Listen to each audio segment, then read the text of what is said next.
And so, welcome back. We have heard from William Bradford about the gathering of the separatists in England into congregations and how the troubles that they ran into with the English authorities sent them to Holland, and how things went all right but not great in Holland. They had the feeling that that was not going to be the long-term solution for them. And then a truce between the Dutch and the Spanish was coming to an end, which meant that war was about to break out again. They thought it might be good to get out of the way. They decided as a group that the place to be would be North America. But they had to make a way to get there. And today we hear about their first stop along the way, how they hired a ship and stopped off in England on their way. He writes this: "At length, after much travail in these debates, all things were got ready and provided. A small ship was bought and fitted in Holland, which was intended to serve to help to transport them, so to stay in the country and attend upon fishing and such other affairs as might be for the good and benefit of the country when they came there. Another was hired at London, of burden about 90, and all other things got in readiness." So they buy a ship for themselves in Holland.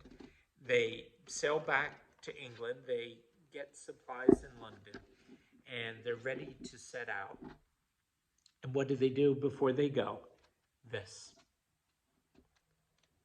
"So being ready to depart, they had a day of solemn humiliation, their pastor taking his text from Ezra 8:21.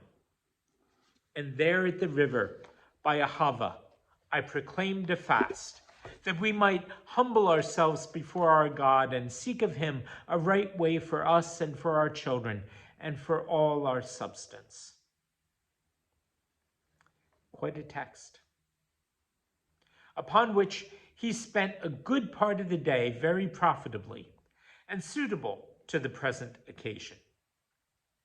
The rest of the time was spent in pouring out prayers to the Lord with great fervency, mixed with abundance of tears.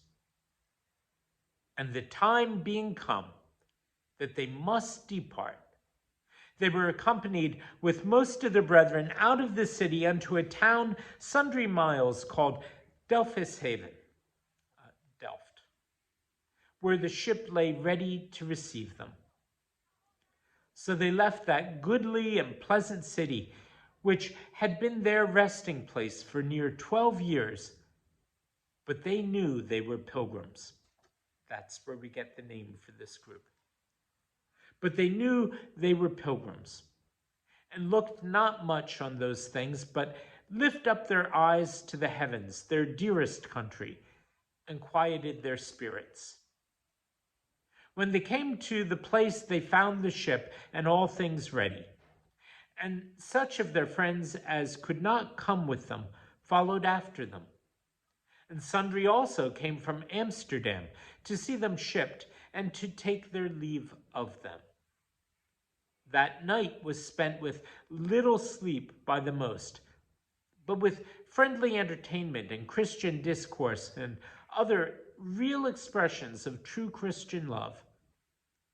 The next day, the wind being fair, they went aboard, and their friends with them, where truly doleful was the sight of that sad and mournful parting, to see what sighs and sobs and prayers did sound amongst them, and what tears did gush from every eye, and pithy speeches pierced each heart, that sundry of the Dutch strangers that stood on the quay as spectators could not refrain from tears. Yet comfortable and sweet it was to see such lively and true expressions of clear and unfeigned love. But the tide, which stays for no man, calling them away, that were thus loath to depart. The reverend pastor falling down on his knees, and they all with him, with watery cheeks, commended them with most fervent prayers to the Lord and his blessing.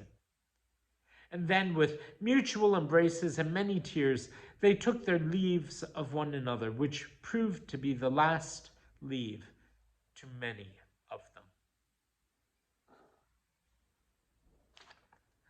I got my introductory remarks wrong. They weren't leaving England at this point. They were simply leaving Holland.